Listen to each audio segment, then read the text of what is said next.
start up a new program that we're running in DebateMate, which focuses on all us girls. So we want to create an environment in which all of us feel comfortable debating and taking on those boys in later years when we debate at university level. So what we've done for you today is we've asked the Attorney General to come over and give a presentation. We're very, very honored to have probably one of the best female debaters in the United Kingdom. The Attorney General, her Right Honourable Baroness Scotland, QC, was appointed as Attorney General by Prime Minister Gordon Brown on the 28th of June 2007. She's the first female and also the first ethnic minority to hold the post, which is a great honor. So with no further ado, I'd like to invite the Attorney General to address you guys.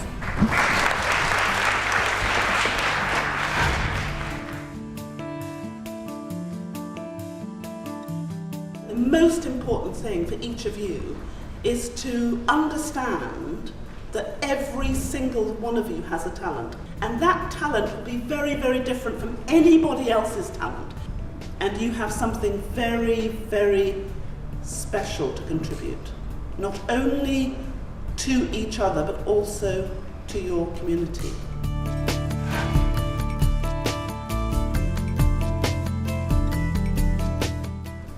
Each of you, what you say, what you do, how you approach other people, you are a role model. And you may be the person who will inspire the young woman sitting next to you to achieve great things. Because we all need someone to believe in us.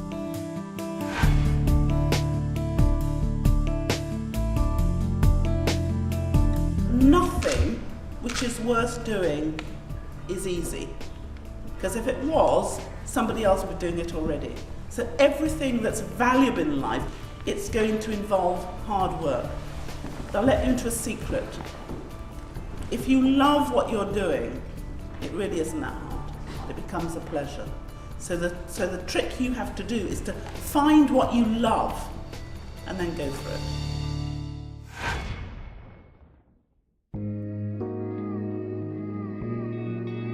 I think there were a couple of times, but I think it's because I had lots of support, and one of the things that I remember is understanding that you have to allow other people's prejudices to be their burden and not yours. You have to set to your sights and really be true to yourself and be willing to work really hard.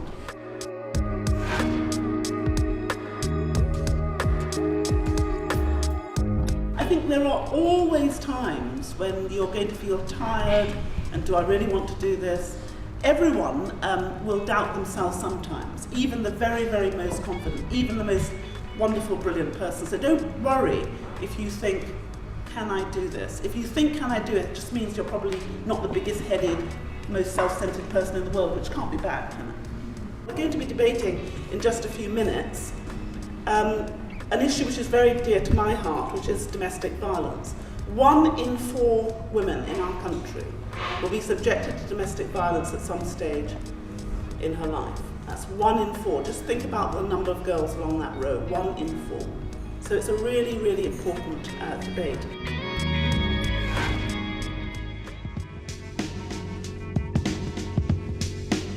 This House believes that abused spouses who kill should be allowed to plead not guilty on the grounds of domestic violence.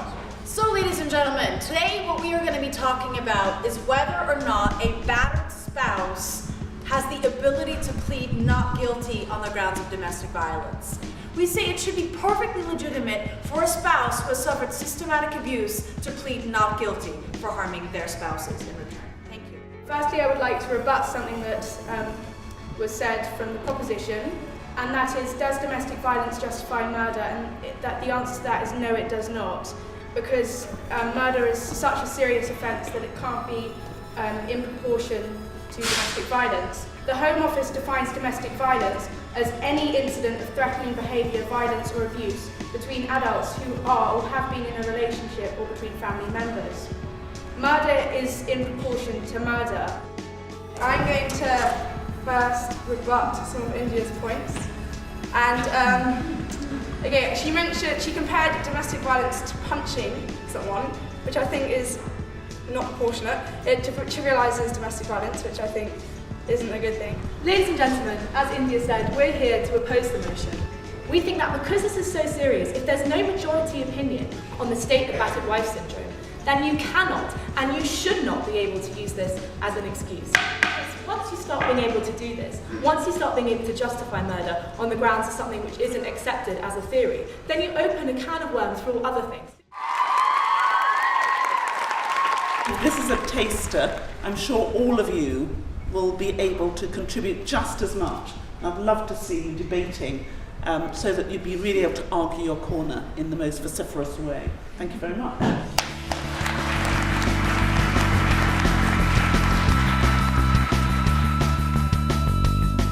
I thought it was a great debate because both the young women were totally engaged in it, but I think also it was inspirational for all the other girls listening, and I think it's a way of finding an opportunity for young people to really find their voice and to share that. So I think it's just the beginning, but it's really exciting. This is their first effort. I thought it was really good.